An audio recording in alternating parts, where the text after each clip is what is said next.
What's cracking, everyone? Welcome to the Should We Cover It show. It's Tuesday night, and like every Tuesday night at 9:30 p.m. Eastern Time, the OPN crew comes together to look at the trailers of all the games coming out for the following week so that we can let you guys decide in the chat what we'll be covering.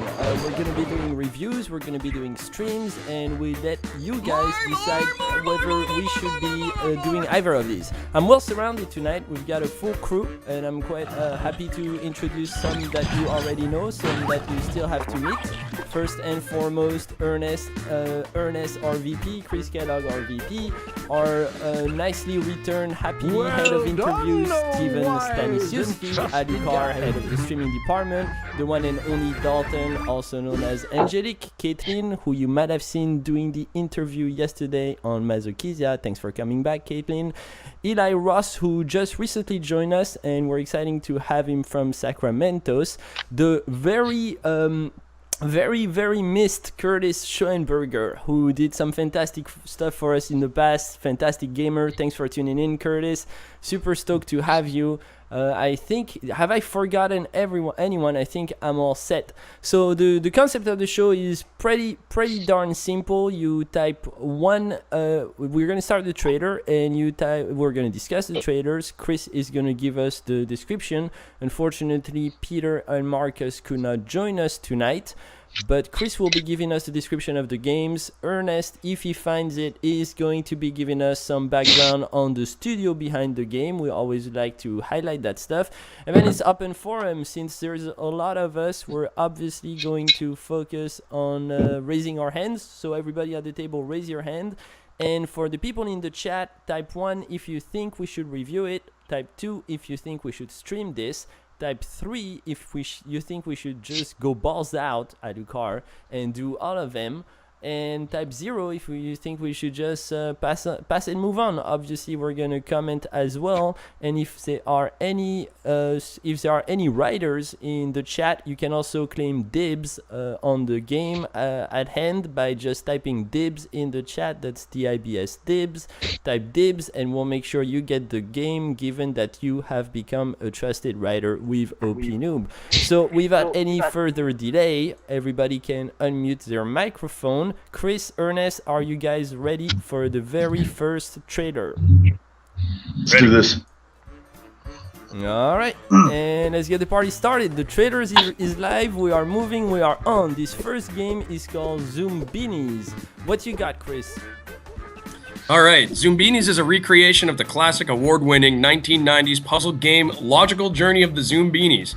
The small blue creatures, each with distinct personalities and appearances, are escaping imprisonment by the evil bloats who have taken over the Zoombinis' home. Players take on the role of the guide and help Zoombinis reach the safety of Zoombiniville. Use logic, analyze data, spot patterns, and hone problem-solving skills. 12 perilous puzzles, each with 4 levels of increasing difficulty, a great story, and many fun and memorable characters make for an engaging and challenging experience. Over to you, Ernest. Turk is an interesting studio founded in 1965 and currently led by a group of experienced, forward-thinking math and science professionals with a focus on educational projects. They produce a variety of teaching aids and 3 versions of Zoombinis, as that's apparently necessary. Guys, I've learned to pause the trailers. Hooray! So you can keep going if there's anything. This looks badass to me. I'm in. I don't know if I played the original, by the way, when I was a kid. So the award-winning original, Really? and it taught me a lot. Yeah, I played this original game, and I wouldn't review it now because it was boring as sin back then. But kids today might like it better. I am surprised. I am surprised, but Steven has his hand up. Steven, go ahead. I do. As a Use your former microphone if you're teacher, typing, I have please. to say, as a former teacher, I have to say I like this. I was a big fan of. I never played the original game, but I played Lemmings, and this looks like that. I kind of like the idea of an educational game. I kind of like the idea of kids getting a hold of this and learning a little bit of problem solving. I don't know about a review, but no, hell with it. I say review. I say 1. I say 1 too, actually. I'm gonna go for a review. Does anybody else have anything to say about this game before we move on? Eli, go right ahead, Eli. I just wanted to say real quick, this looks like a much simpler version of Lemmings. Yes. I remember Lemmings being much more complicated than that. But actually, if Rusty's it's anything like Funhouse. the original, then it's a problem-solving game. Lemmings is a little different, but nonetheless, we should continue. Moving on to the next game, Void and the Meddler, and I am pressing play. Hopefully this works. Yes, it works. It works. All right. Okay, go ahead, Chris. Sorry, but I have a lot to say about this. The idea behind Void and Meddler was to create a game that looks like its creators, two musicians nurtured by noise rock from the 80s synthwave, road trips, and cyberpunk literature. Together, they conjured the narration, they created no wave, they tamed the weird, they blanked in an orgy of wires, neons, and white noise. Distance doesn't corrupt anything. Amps were set aside for a while, and we dived headfirst into another sphere they loved, full of code, textures, and pixel art. Just to cover that description, it was a narrative. They did not actually write a proper description. Please, over to you, Ernest. No CBT is a developer for which there isn't a whole lot of information available. Combined with the creative efforts of Black Muffin, however, a two-person team that generates environmental art, they developed their only title, which is Void and Metal. Next up. Before anybody says anything about this, Void and Meddler is actually from Miklo Studio, and we interviewed Miklo Studio on one of their games. Yeah, it was their very first game, and he was French, and I was French, and both of the whole interview was in English, which made kind of a mess, but a really creative guy here. I'm gonna pause it. A really creative guy here, so I'm looking forward to us covering his next game. So I'm definitely gonna give this a 3, because if we can support and stream it as well, I'm all for it. Dalton. I'm a sucker for a good noise rock track and neon, so I say might as well review it. It looks pretty decent. That's about it. Anybody else? Gives me that Fury feel. Okay, Yeah. Steven. I'm a sucker for cyberpunk. I'm a sucker for noise. I say, I don't know about streaming, but I'd say review it, definitely. Yeah, I think the graphics amazing, very stylized, none of the cliches. Yeah, I'm all for it. All right, moving. Unless anybody has anything else to say, I think we can move on. Looks a lot like Hotline Miami. I love that. I love the mesh together. I'm sold. All right, moving on. The next game is called Pink Hour. Pink Hour. What you've got, Chris? All right, this is a cute and fancy action game that lets you mess around and have fun to your heart's content. Playing as the pink-clad office lady appearing in Kiro Blaster, the 2D scrolling action game, you must make your way through a cave to escape the enemy's clutches. Find the missing documents and defeat your opponents by jumping over them. Clear the game by returning safely back to the office with the reclaimed documents in hand. You can also play this game to test your system environment for Kiro Blast. Over to you, Ernest. Studio Pixel is a Japanese developer that has produced such riveting titles as Kero Blaster. Best known for developing Cave Story, the studio actually consists of a single individual by the name of Daisuke Amaya, whose online handle actually is Pixel. Anybody? This looks weird. Raise the hand. Raise the hand. This looks weird. Yeah. I think it might be fun. I don't know if streaming. I don't even think reviewing. But then again, Super Meat Boy kind of had the same physics and jumping and whatnot. I'm a big fan for the casual type game every once in a while. But I gotta say no. I'm gonna go. For I gotta say 0. Yeah, I said 0 as well. I'm gonna go for you, Caitlin. You know, if somebody likes platformers, they probably would enjoy playing it. So if we have a diehard here, maybe. He is sick today. Yeah. Yeah, maybe he's definitely sick. He's not really not feeling Randark that would probably be all over this. Dalton. Did you say it's the same developer as Cave Story? Ernest? Did I hear that correctly? That's right. Yeah, I mean, Cave Story was a classic, so I mean, maybe, but Yeah, I think Dalton's right. I think we should review this one. Yeah, looks, Cave Story don't was the graphics definitely really. a A hit. new writer, Eli. You had something to say about it. I was just gonna say, from the look of it, it looks like it'll be pretty awful. So I think it would make for a funny review. Okay, fair enough. Maybe we give this to entering writer. We got quite a few this week, so I think it's worth a shot. Moving on to the next game, I am introducing to you the fantastic game, the phenomenal Morphine. Chris. All right, what is morphine? You will be playing as an 18-year-old high school student who is living in his own utopia as an ignored, bullied person by many others throughout his life. He will journey into his past, testifying his dramatic events that troubled his young life. Morphine will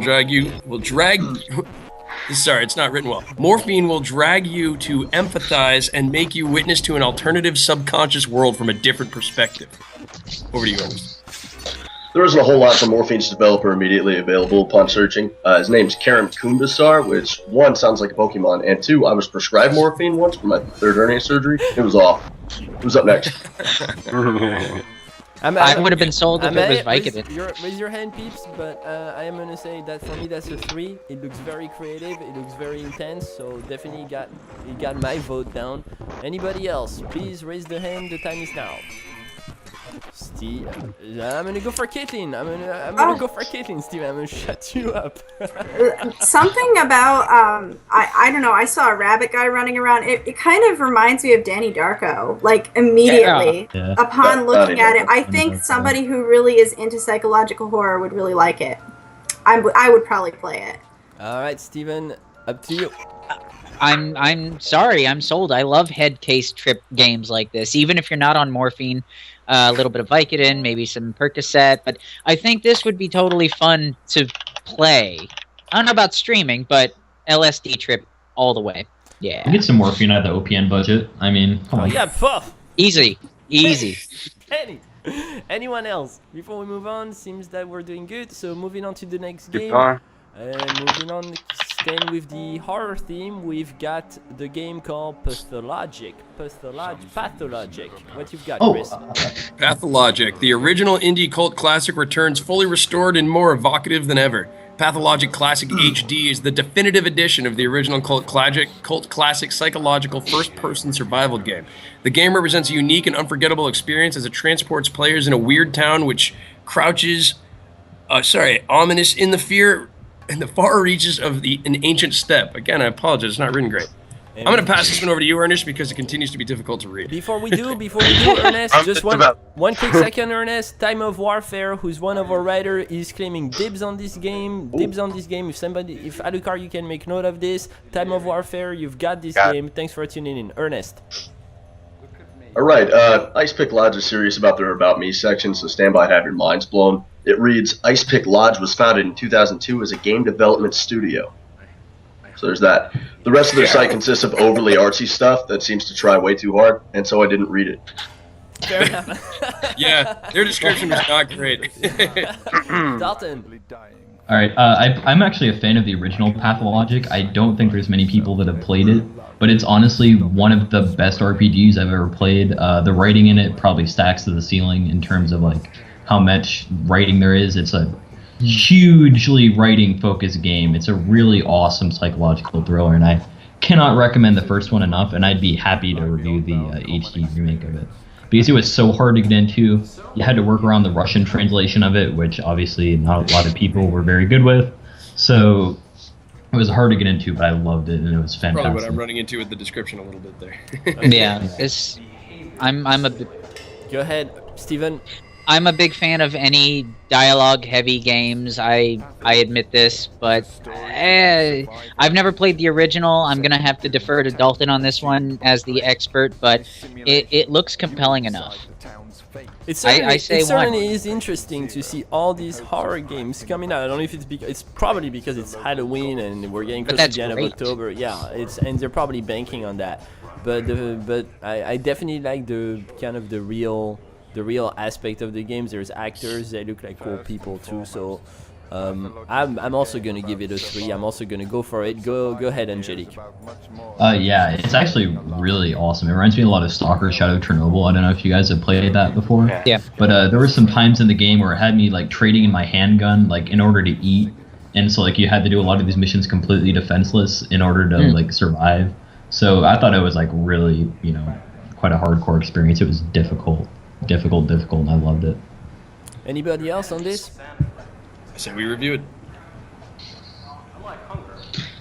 Hey, we're still on the guy at the center of the screen looks like a comedian more than a horror guy to me. But I mean, he just looks like the type of guy that you wanna have a beer with. So I'm not sure.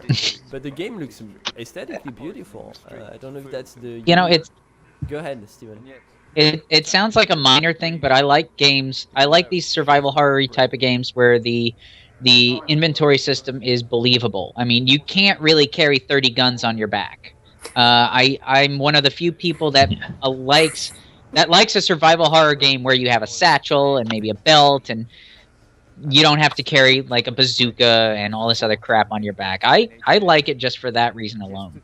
It sounds minor, but it's a mechanic thing. Historically, though, games that have tried to have real actors in them and just basically give you a reality have not fared so well. I feel like it's always been hard to connect a gamer to real actors, and there's a lot. There's a lot to be said about that.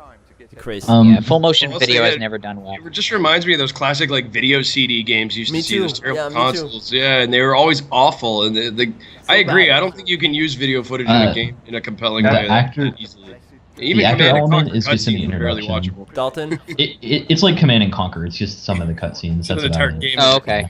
It doesn't take itself. I think the game who actually did that very, very well last year was the last Call of Duty, and it wasn't actual acting, but it got so close, and you can tell that.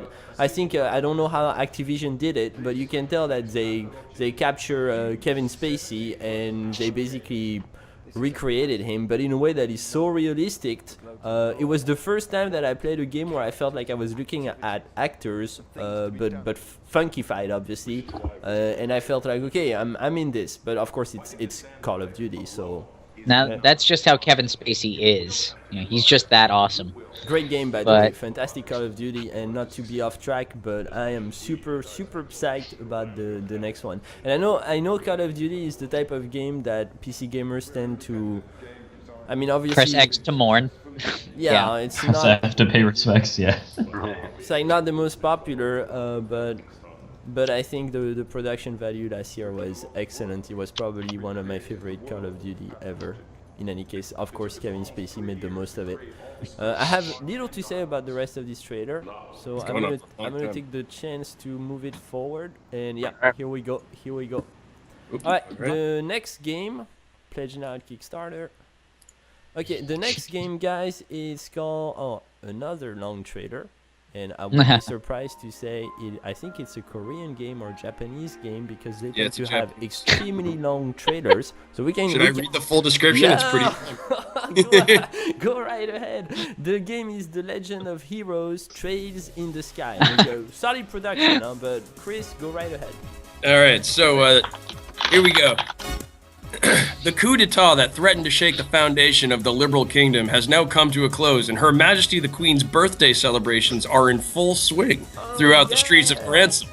During that same night, a boy who vowed to make amends for his past disappeared before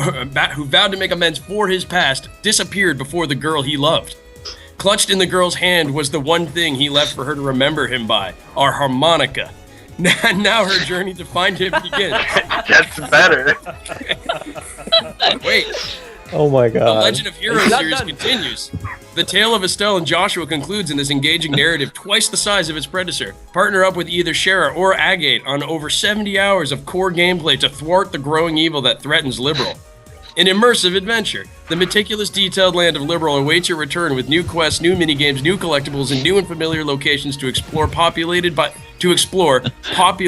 hundreds of unique NPCs with their own stories to tell. I don't think Japanese know how to use commas.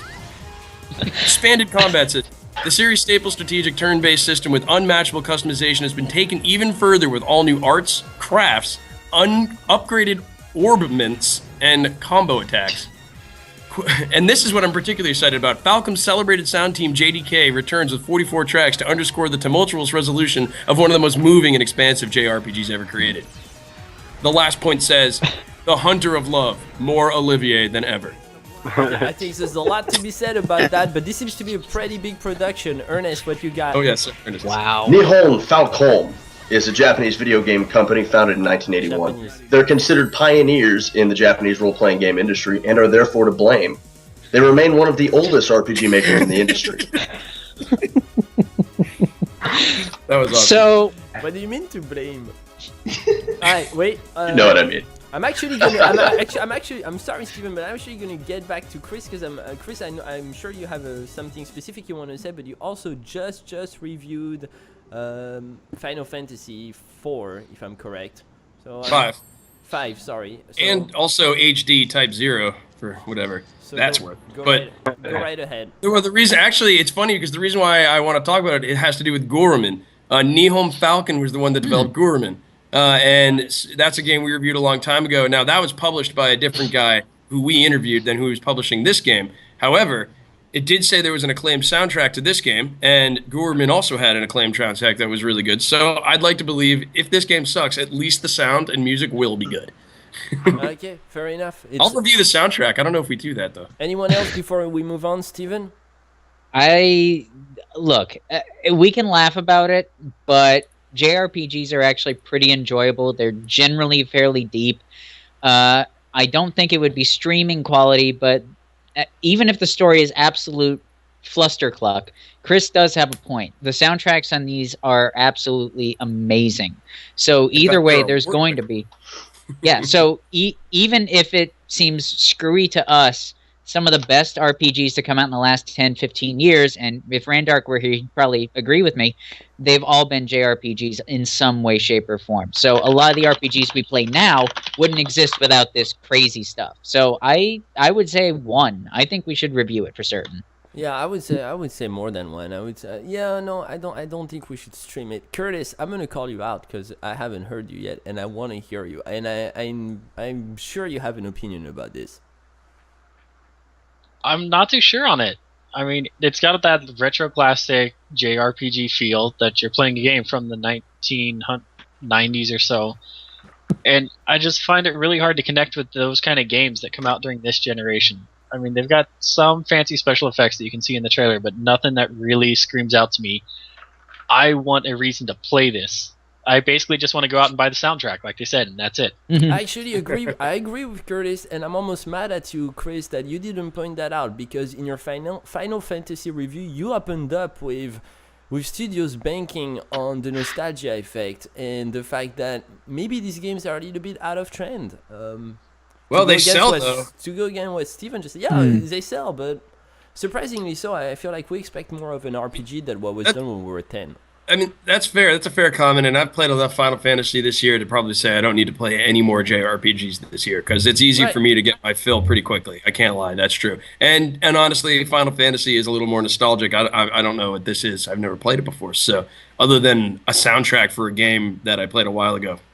Caitlin, you nodded, so back me up on this. I'm very, very, very picky with JRPGs. I got so burned out on them. And to be honest, I feel like the stage where you're stuck in random encounters is really boring. The only one I've really loved was the Golden Sun series because you used all your powers in the real world. So Golden Sun is awesome, by the way. I love that game. Yeah, it's my favorite, and I don't think anything can live up to it.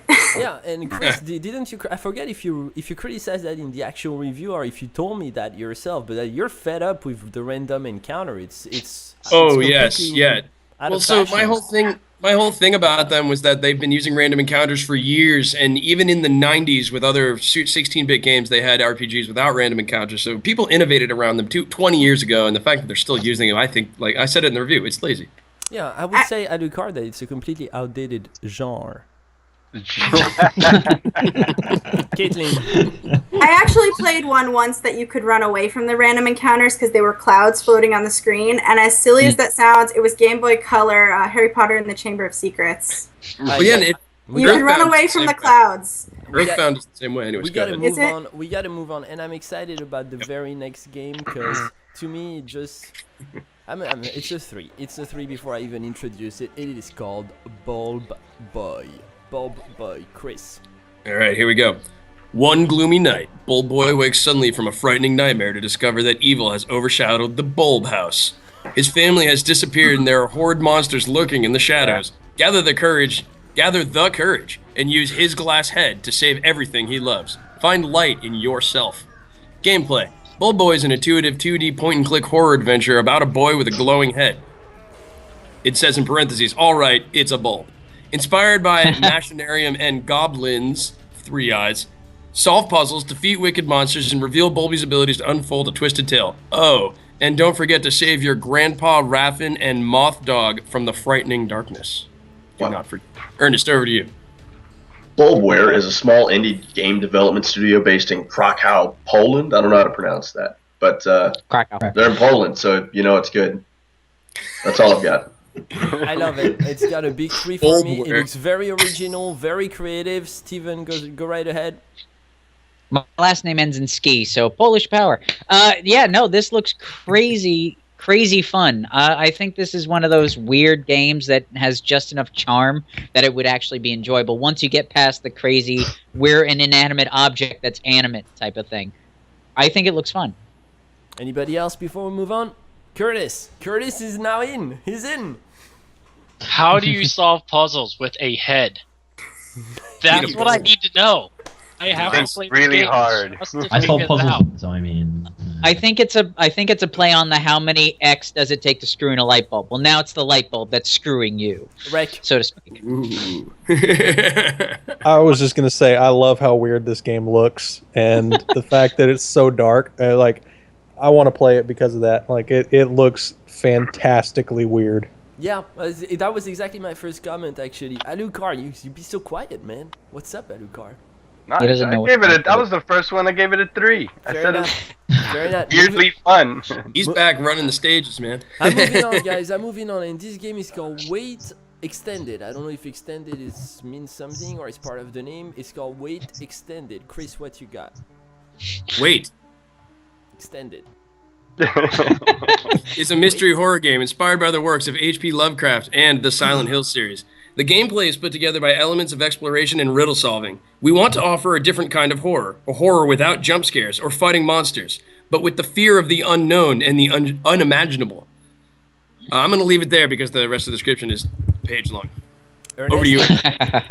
Restless Games is a small dev team from Hamburg, Germany, comprised of individuals from multiple other gaming companies that worked there for years and then came together to kind of create content on their own. Not a whole lot other than that is available right now.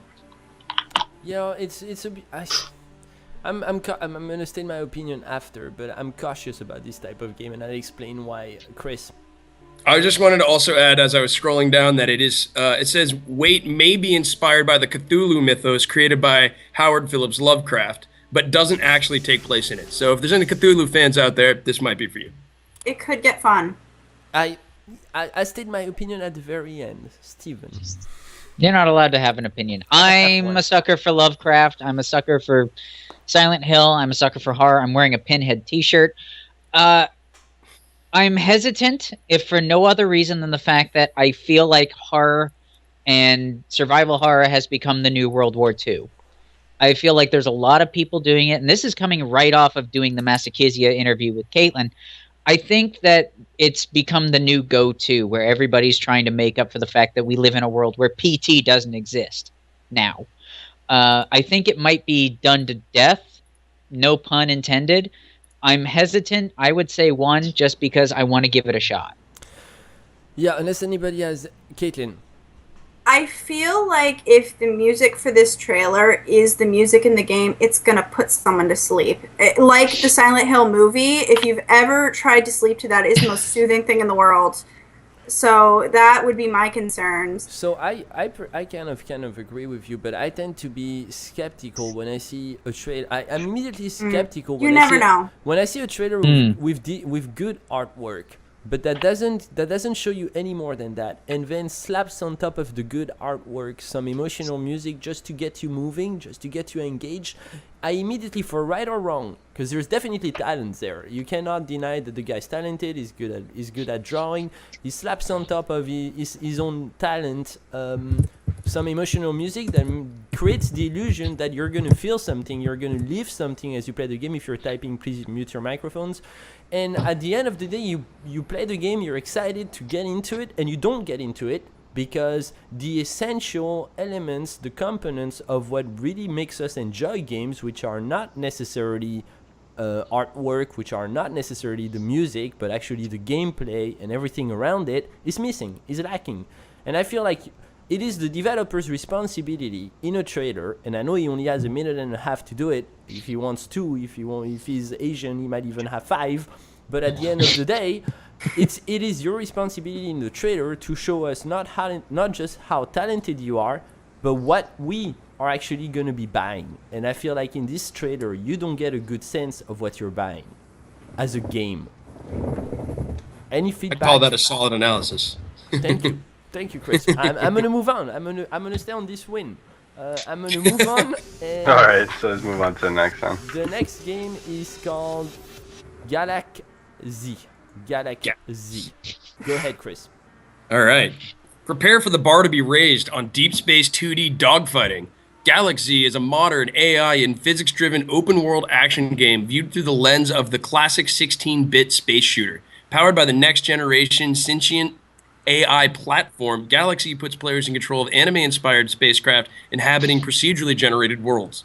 In Galaxy, both stealth and skill are required to defeat truly intelligent enemies. You will be forced to outsmart enemies that think, react, and cooperate like seasoned pilots. Master your ship's sublimely honed controls as you blast enemies, unleash missile salvos, and even toss your opponent's mech style to their explosive demise. I'm going to leave it there because it's got another long list here, although I do want to point out these few features. New arcade mode with per-mission checkpoints, procedurally assembled levels, physics-based combat simulator, advanced enemy AI for intense dogfights, scripted missions, and roguelike structure, resource-based progressive weapon system, and it's been inspired by 70s and 80s anime and arcade shooters. Over to you, Ernest. 17-Bit describes itself as a boutique independent developer with a gift for revitalizing classic genres. They seem to idolize 17-bit games in particular, reinforcing classics with a bit of extra horsepower, and forgetting that the rest of us stopped playing Flash games like 5 years ago. Hey, For me, that's a massive 3. But I'm gonna move on to the people who might have comments. Eli, right? Yeah, that one, it doesn't look like it has, much of anything to really get into as far as story. So as far as reviewing it just kind of feels like something that would be light, but it looks like it'd be a lot of fun to play.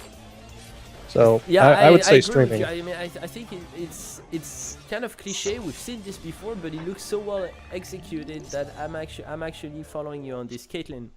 Those characters look like they trash talk each other. It's gonna be WWE up in there. Yeah, I'm in. I'm gonna shut Steven up again and bring it back to Chris, but I promise you, Steven, I'll bring it back to you. Yeah, so this More game drinking. reminds me a lot of some really classic shooters I used to love to play, like R-Type, and there's a million others. But it's supposed to be brutally difficult, and that's one of the great things about this game. It's a roguelike. It's near impossible to play. The level of skill it takes to do well at this game is extremely high, and I have a lot of appreciation for games like that because you just don't see games doing that a lot anymore. And it's that old game that you used to play in the arcade that you just want to smash open because it's like eating all of your quarters and you'll just never beat it. And that's I think what I look forward to this was that it kind of takes that, I think, to its farthest logical conclusion. Would you agree with that, Curtis? Because you're a competitive gamer. Oh, absolutely. It looks like such an insanely fast-paced game, even comparing it to a Flash game. Flash games are slow and boring. But there's so much little intricate stuff that looks like it's going on in this trailer. I'd be one of the few people who would drop the money to buy this the day it comes out. Fair enough. I kind of agree with you. Steven? I'm a sucker for bullet hell games. I'm a sucker for the top-down shooter games. Way back when I reviewed Skyforce, which was absolutely phenomenal. It was a gorgeous game. It was kind of tough. So I'm all for this, and I will hate Chris to the day he dies that he called dibs on this one. You call dibs, Chris? I like it. I may have done that. Angelic. Yes. Angelic. It reminds me a lot of a game I reviewed called Psycho Starship Rampage. I reviewed that a few weeks ago, and it looks like a much better graphics version of it. And I'm looking forward to being able to play it because that game was fantastic. So, yeah, definitely have fun reviewing it, dude.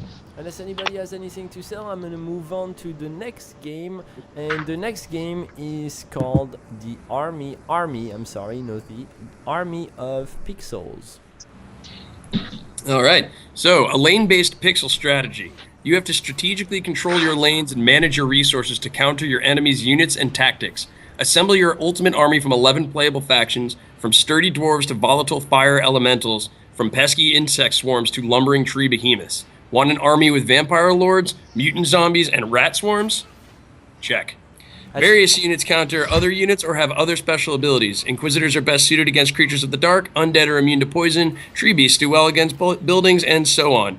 Army of Pixels is mainly inspired by various tug-of-war games. It is a small indie game, not the quote-unquote 15 guys working full type, end quote, type of indie, but the quote 2 guys working on weekends, end quote, type of indie. Not your indies. And the price reflects that. The game offers a few hours of content, campaign map plus factions to unlock, and then some if you try to reach some of the higher levels in endless mode. Over to you, Ernest. There's not a whole lot out there for Svindler and his or her partner on this title. As for their history, make it up and imagine I told you about it. In the beginning. I just want to say that I was completely anti this game until Chris described it. Anyone else? Sounds terrible. You got me excited. You got me excited, man. It should be noted this is an early access game. Alright, Steven. We have seen some fantastic early access games, and I'm sorry. You guys, mute your microphone if you're typing because it's there is no excuse for a bad-looking game to be early access, unless that's what they were really shooting for. The cynic in me says that this is pixelized just specifically to sucker in, the people like me that are nostalgic for pixels. But it looks like it would actually. Well, yeah, not everything can be evolved. Because you didn't have a childhood, Fred. Yeah, I was in the middle of that. But I feel kind of like kind of what we were saying about old RPGs. Been there, done that. Move on. It was the beginning of gaming, and drawing on nostalgic feelings to make money. It's almost it's unwarranted. It's I don't want to see pixels. I want to be drawn into the game of 2015, not of 1985. Well, I mean, my opinion of this I'm going to stop you because Curtis has something to react about that. Go, Curtis. I'm sorry, Steven. No, that's fine. Not necessarily react to. What I wanted to point out is, despite all the pixels in the old generation, it just looks so slow.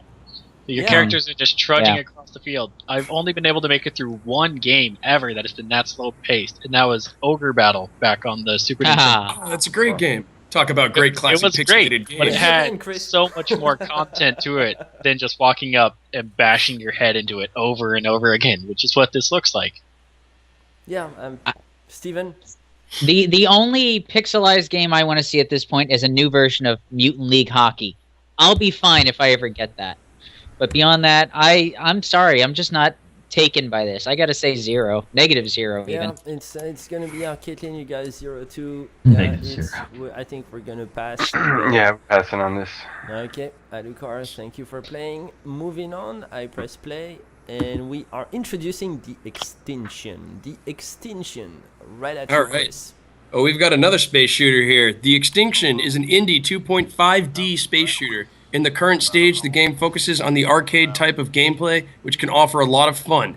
Player has an opportunity to play 4 game modes, including the most expanded one, Side Campaign. In this game mode, player has to invade planets which provide money and resources like iron or fuel, then protect them with defensive buildings, and finally get to the boss of the solar system and destroy him. While playing this game mode, you can always complete side missions to get more money and XP and explore, freely the void between the planets to search for some more resources. Sorry, this is also not written super great. But I'm going to leave it there because it goes on again for another page or so. Right at you, Ernest. I wasn't able to find a whole lot for Aeroground in my rush to find things for the next developer, but they do have a pretty active Twitter. So if we hate their game and trash talk it, they might respond, and that could generate some attention for both of us. And we like that. Just saying. We like it. I'm on it. Does anybody have anything else to say about that? I have plenty, but does anybody have anything to say about that? Go for it. Steven, are you okay? I'm looking at it, and honestly, I saw this before when it was called PlanetSide. I saw this when it was called, what was it, Homebound? I think we reviewed a while back. And I think I think nobody has anything to say about this game because we all feel like it doesn't really bring anything to the table. It's just the type of game that's done over and over again. Not that there's anything wrong with that, because any developer has to start somewhere, and space seems to be the right type of channel. Multiplayer seems good. At least there is a multiplayer, but I wouldn't waste any time on it. And this is. Just a note, it's also an early access game. It's not even finished, so probably wouldn't bother with it. Okay, so I think a big fat juicy 0. We are moving on to Sound of Drop, Fall into Poison. A very interesting name. Chris, what do you have? All right, so we've got another stylized narrative description here. Nestled in the heart of Tokyo, the quaint little aquarium, Manton Aquarium. Numerous urban legends have arisen from here. On the night of the full moon, the waters turn to blood, and the man-faced fish lurk within. Junior high school students Mayu and Himeno came to Manton Aquarium to investigate these urban legends. In the beginning, it was fun, but then they see a glimpse of Mayu's missing little sister, Mari. The wheels of fate begin turning as they chase after Mari's shadow. Before she realizes it, Mayu finds herself alone and lost in the Crimson Aquarium. How to play. Proceed through the story from Mayu's point of view. Make choices through the game and choose your fate.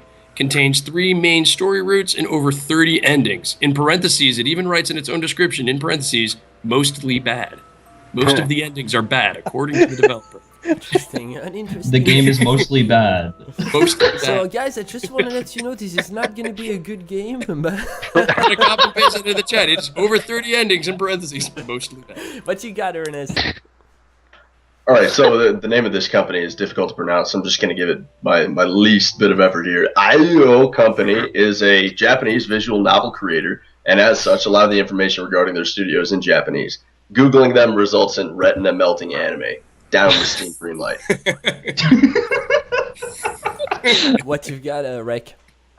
Yeah, 0 anime. You have to go 0. I find this stuff, just this particular one, so hilarious. I would review it because I was laughing pretty hard right there. Dalton? I think we should make Alex review another visual novel. I think so. And this is a Halloween one. I think it's Oh my god. Also, what you got, Chris? I correct me if I'm wrong, but I think this game is free. I don't see any prices. So it just says unlocks in 2 days and 18 hours. So I believe this is a free ride for us. I think we should have someone review it. Steven? Fishman. Is that what I heard? Fishman, right? Fishman what? And it sounds like the company name is the same sound you would make when you have a stroke. I think somebody needs to review this, if for no other reason than the fact that somebody needs to go on this ride. I'm gonna after this show, I'm gonna give Alex Moreno a call, but outside, but even outside of that, like honestly, I think we're bashing it kind of wrongfully here. There's a production here. It's nice, and I kind of like the style. I don't think it's perverted. I think it's just trying to tell us a story. It's got all the elements for us. This is a trailer. We can, at the end of the day, you can only when the production, and that's my opinion, when the production value is here, we gotta give the game a shot. We gotta review it. We gotta stream it. We gotta feel it out. I think this type of space that we have stream to, yeah, I was just stream that, man. And, You're really into this game, man. But You know what? If it's good enough for Gabe Newell, it's good enough for noobs, man. That's all I'm I gotta say, with the way those translations worked, the broken English, it would probably be pretty funny to stream. Yeah, It's true. Caitlin, from a girl. Have you honestly ever heard of a horror game set in a freaking aquarium? I love it. Honestly, I saw the aquarium and I thought this is going to be magical, and then it escalated somewhere I didn't think it would go. But It's probably not that magical. Sounds like anime. Well, I mean, Yeah. there's It does. parts of Resident Evil that take place in aquariums, sorta, kinda, but I'm just concerned with the fact that it's an aquarium and it's a Far East game and tentacles, and I'm gonna stay away. For me, and Just my it's- opinion. It's funny because immediately the moment there's the type of animators, it seems to immediately there's this sudden discomfort among gamers, and I feel like it's unwarranted. Come on, like look at the movie scene, look at Hollywood, and that's much worse than what we play in games. And Have you guys seen the end of Evangelion? I haven't. Yes. Yeah, dude, Oh, anime is God. bad. Yeah, Don't go worry rewatch about it. it. Anime is Go really watch bad. it. Remind yourselves. And many. what about Corpse Party? That was a game and I loved Just know it. that anime Yeah. is bad. Yeah, there are some anime games that are really good. It's just that there are so many that are just the same generic crap. But I Much feel like like this is I'm staying by what I said. I'm gonna give this game a 3. Well, I'm gonna give this I- game a 3. Yeah, I said I would review it because I think I would be laughing the whole time just because of the broken English. Okay, Oh. the next game is quite interesting. It's one of those, even though I think we're not quite there yet. We're still going through logos. The next game is called the 7 Years' War, 1756, 1763. Chris, what you've got? All right. Lead your nation through the trials of the First World War in history and lay the foundation for a new world order. In the mid-18th century, the mighty armies of the great European empires are led into the First Global World War, the 7 Years' War. While Prussia struggles for existence against a superior alliance in Europe, the fight for the colonies between Great Britain and France arises to gather dominance over the North American continent. There's a long list of features here, but I'm just going to list the first 3. Play 20 real-time campaigns ranging from the year 1950 to 1762, each with individual goals. Coverage of the complete European and North American theater with more than 110 cities and provinces, including 13 nations. And finally get to play as the British and crush the French once and for all. Over to you, Ernest. Yes. Oliver Keppel-Mueller is a single guy who likes to create video games all on his own. In his own words, he's been doing this for more than 3 years on one project, and his advice to others who want to do the same is to simply stop sleeping. Is that? Are you serious? That's what's actually found on Not the web? kidding. Not kidding. That's his message to the community. Message to the world: stop sleeping. That's Seriously, great. that seems pretty aggressive, Curtis. Yep. How desperate is this guy to get something done if he starts his description with a single man developing games? I think he's looking for a date. I'm not sure that means he's doing it alone. Angelic. This reminds me a lot of Xbox games, honestly. So I mean, it looks pretty good. I mean, I love Grand Strategy, so someone should review this. Didn't I'm sorry to cut you off, but Ernest, didn't you review Hegemony 3? I think, which Yes, I did. Do you see any comparisons with that? Not immediately, but I'd have to take a lot more of a look at what he's doing. I mean, Hegemony had so much detail it was ridiculous. There are tips during the cutscene, not cutscenes, but loading scenes, on how to starve a river valley. So I don't know. I don't know if this guy can really top that. Yeah, and He can try. But the problem I have with those strategy games is I think conceptually, I think theoretically these are great games, and they can have so much depth. But I'm also skeptical of a one-man gig on this, for right or for wrong. Chris. Yeah, I actually kind of had to agree. I mean, the trailer looks good, and I remember, I played a lot of the Total War games, and this reminds me a lot of a Total War game, like Rome Total War, Medieval, at least from what I can tell from the real-time strategy side. That game took a huge amount of people to make it. And I do wonder if one guy, I mean, the video looks good, but I really wonder if one guy has managed to pull this off. And it's funny you said that because you started us with the first couple reviews on Total War Attila, I think it was. That was my first review ever for OP News. Yeah, and this is the type of game that obviously draw much of its inspiration from this type of games, and yet when I'm looking at it from a consumer standpoint, I would rather buy Total War game if that's what I'm getting into. So the question that is raised is, can the indie scene really develop games that are as worthy of our time as AAA studios when it comes to strategy games as such? And it's a big question. I don't think I have the answer for it, Steven. I think the answer is yes. Like Chris said, he cut his teeth on the Attila Total War game. Me personally, I've always been a history buff. I like the fact that indies tackle aspects of history that aren't talked about. How many games do you know of that are going to have a focus on a single battle or a single war? I mean, it's usually World War II. It's usually large campaign. There are a few, but usually mods. I'm actually interested to see what this one guy can do that a whole team would normally need to do. And I also support anybody that says they don't sleep. I was a big fan of Gettysburg back when Sid Meier was actually enjoyable and making good games. And that's me knocking on Civ, and I also want to beat the crap out of the French just because. Yeah. But I'm a big fan of this.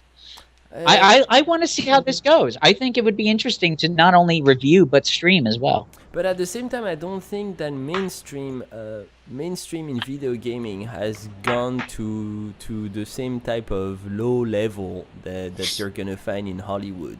Mainstream in video gaming still is championing the cause on many ideas. The creativity is still found in the mainstream industry, and it's still a very imaginative, creative universe where innovation is at heart. And I feel like in strategy games for mainstreams, they actually do that very well.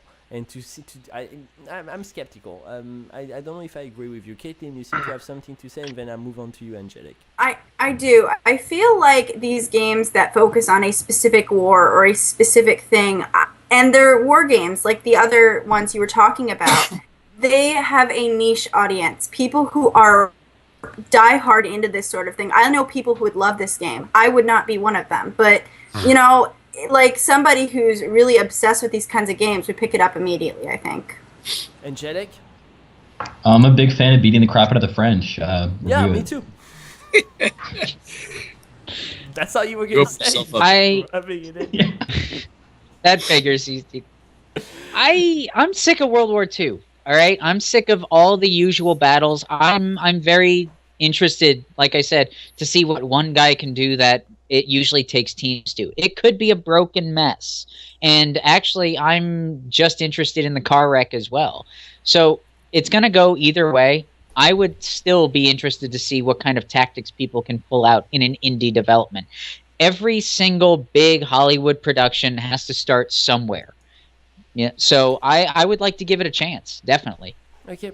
All right, I think we're ready to That's move my on. opinion. I give it a 0, but I respect your opinion at the same time. You're just mad because it's the French. No, it's I don't know. I don't want to play this. The next game is Cloud Rift. All right. Cloud Drift is a different kind of arcade game in which Player 1 and Player 2 try to avoid falling from the constantly shifting, procedurally generated cloud that they find themselves on. Mysterious and powerful items fall from the sky, most of which have a profound effect on the cloud or the players. Cloud Drift features 3 game modes: single-player Galactic Challenge, 2-player Team Galactic Challenge, and player versus player. Galactic Challenge is when you compete to get the highest score in the galaxy on the Steam leaderboards. Cloud Drift also features some of the most colorful clouds ever witnessed by the human eye, flowing hypnotic gameplay, and absolutely no visible geese. There are many other surprises in store if you can hang around long enough to see them. Over to you. Ernest, what you got on the studio? Friendly Octopus doesn't appear to have much information about themselves on their own website, but there's a contact form where you can ask for information. You can do that yourselves, or you could Google Friendly Octopus, click on images, and enjoy your life a little bit more for it. Why not? Excellent. But turn safe search off before you I'm do not that. surprised that Peter, who is sick and could not make the show tonight, is still in the channel and gave this game a 3. I'm going to personally give it a big fat juicy 0. And I'm sorry to the developer, I'm just not sold. I am not sold. Does anybody have anything to say about this game? This looks enjoyable. This looks like wait. the kind of thing you would Curtis? play. Oh, we lost somebody. Curtis? Go ahead, Cursor. Holy physics, Curtis. Batman. There is so much going on in this game. Physics-wise, this had to have been crazy to program. And Yeah. as much as the game doesn't look like that much fun, personally, I would love to just poke around in the game engine for endless amounts of hours and see how they did all of this. It Yeah. looks just like a creative masterpiece that someone can spawn something else amazing out of. Yeah, this is for my iPhone, this is for my bus ride. Chris? Yeah, well, I can't actually argue with you there. It does seem a little bit more like an iPad app than a PC game, but this just kind of reminds me of like just I've played a lot of funny little games that never really seemed like they'd amount to much, but were actually really compelling to play and had really deep strategy despite not having really good looking graphics. And I feel like this could be one of those games that actually is like the other shooter I mentioned. It takes a lot of skill, and then it'd be a lot of fun to play with friends. Although I do wonder, this seems like the kind of game I'd play for free, probably not pay for. How much is the game, Chris? We don't know yet. Probably. I think we don't know that. Angelic? Hold on. It's not released yet, so nope, sorry, Yeah. we don't know that. Angelic, you had something to say? And I get to you, Steven. Yeah, I was saying that the concept looks decent, but I'd say the execution is probably beyond poor. Honestly, like it kind of feels like somebody's like middle school gaming project, just a little bit.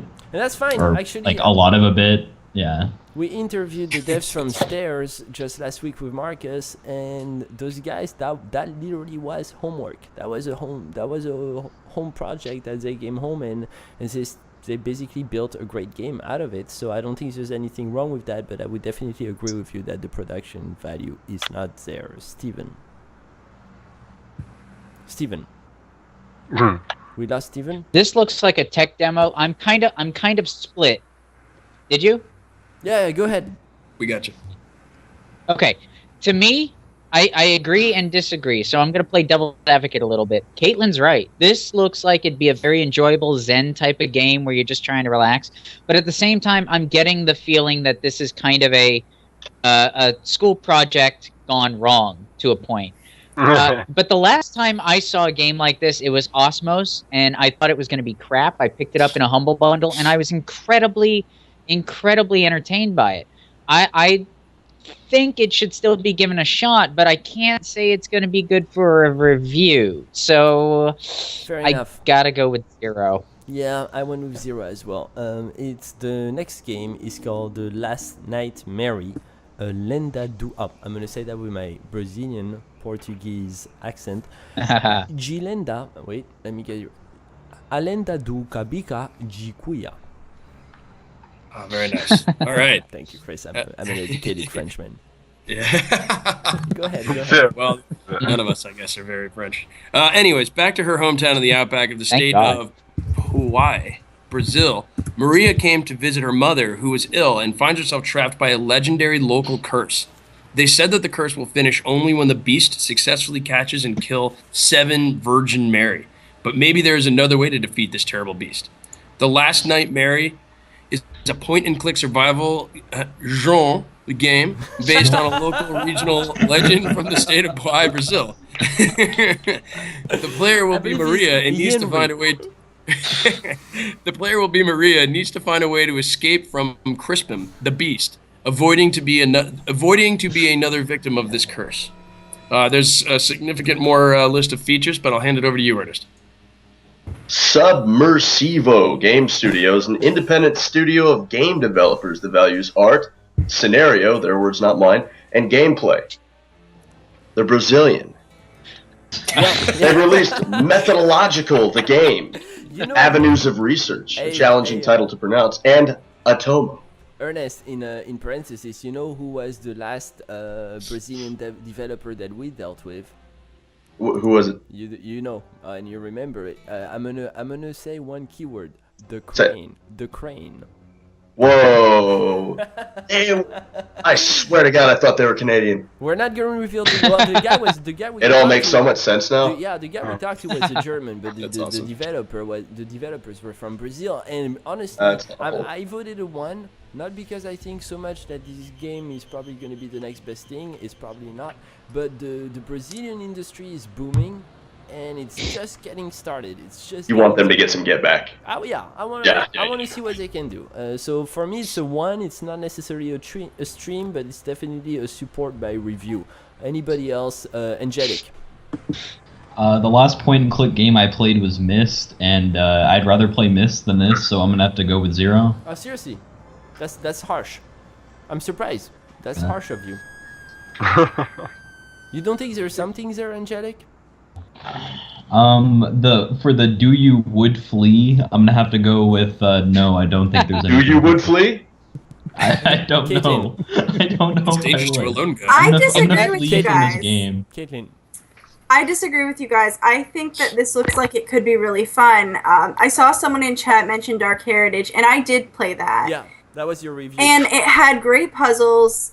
And the only thing that was really bad was the live-action cutscenes, which we talked about earlier. This looks really, it looks beautiful. I'm loving the hand interface. I think it could be fun. Somebody should review it.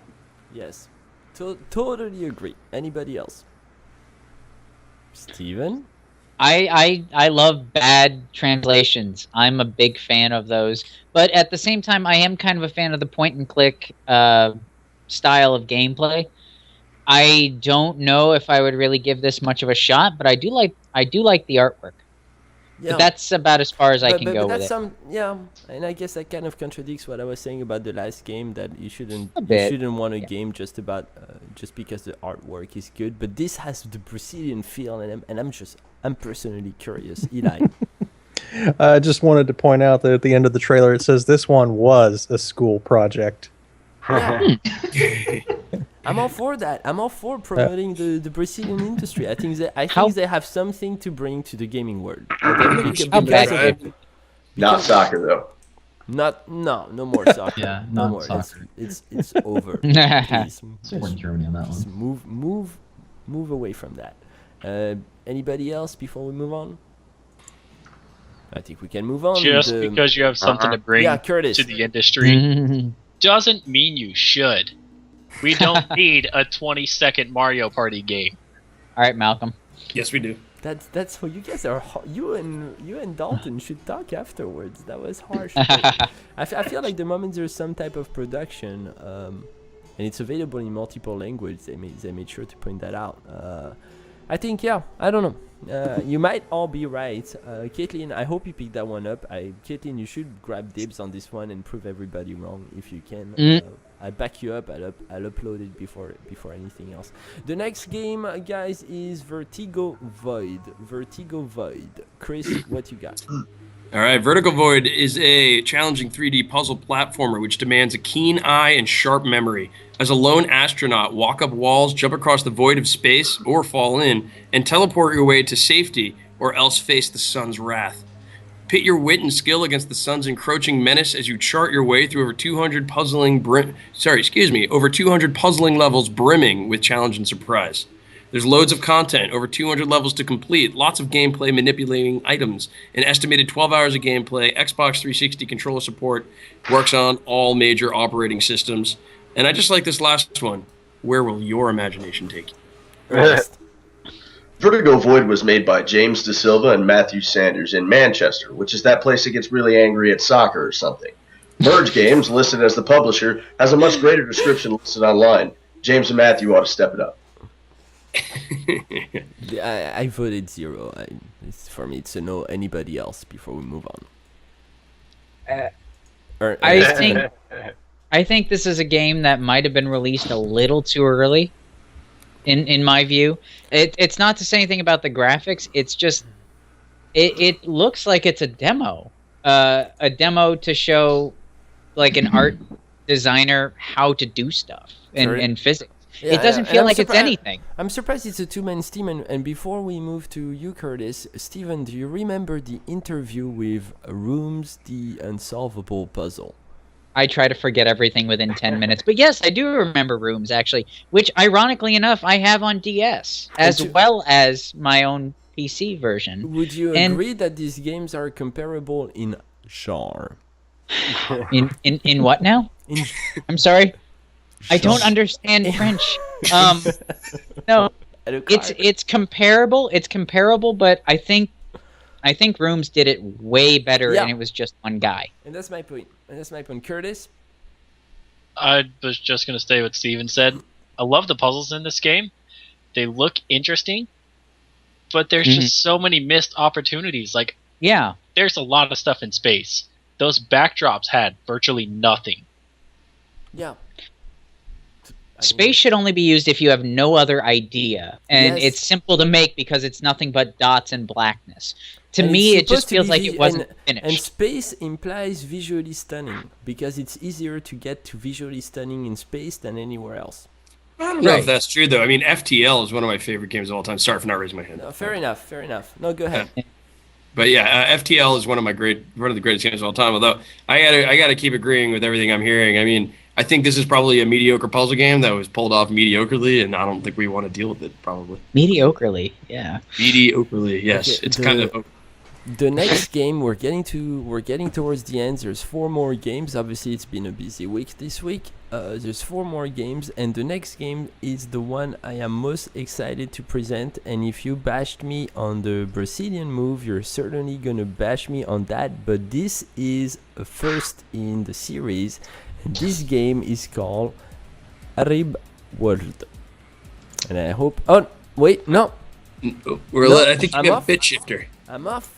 Wait, weren't we on Terminal Hacker? Sorry about that. The next definitely sitting on Terminal Hacker, guys. Not done, so I reward for later.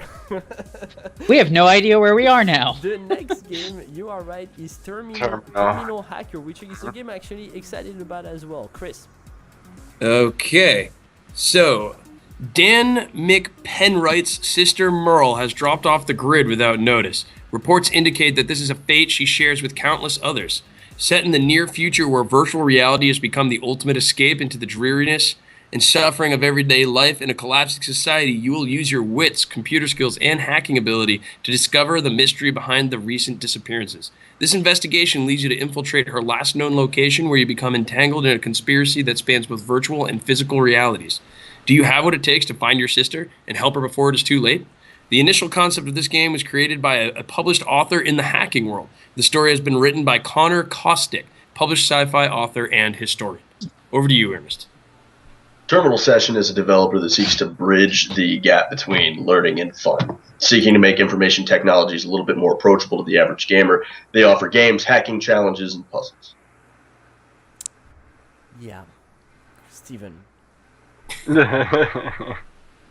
This was done better by other games. Was it? By Uplink, for example, by anything else other than this, I cannot.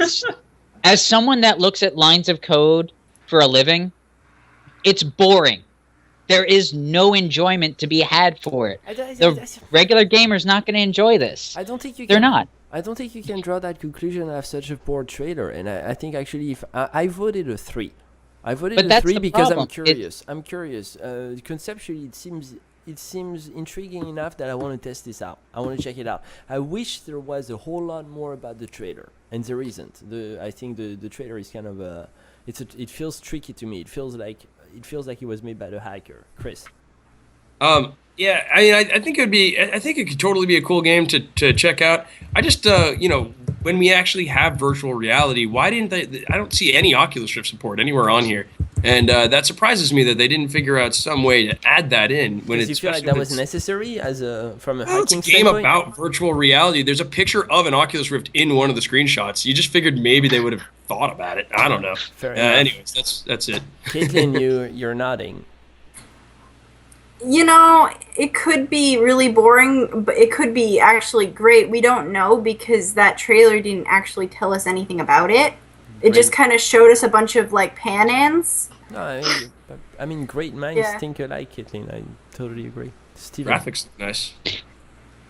If somebody cannot convey their message within a 1-minute spot or a 30-second spot, I have a very hard time thinking it's going to be interesting beyond that. They did, and they conveyed the message. I feel like they conveyed the message. They didn't show us much, but not very well is the problem. Yeah, but if you listen to Chris, they got into the details of what are to expect, and maybe they just didn't want to reveal too much with the game. And by saying we want to review and stream this, it doesn't mean we're endorsing it. It just means we want to check it out. And I feel like this game is actually. It went that far, at least conceptually. We're gonna move on because we've been going over an hour and we still got quite a few games. Bit Shifter. Moving on to the Bit Shifter. Bit Shifter. All right, Virus. You hate it. We all hate it. Now you can do something about it. Bit Shifter, the premier virus and malware protection system, featuring arcade action with a robotic bit army, awesome weapons and power-ups, entertaining story with cool characters, epic boss battles, ship and weapons upgrades, full game controller support with natural FPS style control, bonus levels, ready achievements, and more. I'm going to leave it at that. Yeah, and the fact that you mentioned bonus level is mind-boggling to me. But anyway, Ernest. Plastic Games is an indie dev studio that offers its services in a variety of ways and is responsible for such games as Cypher and tools as Plastic Tweaker, a tool for the Torque game engine that allows you to change information on the fly. That's about it. Rec.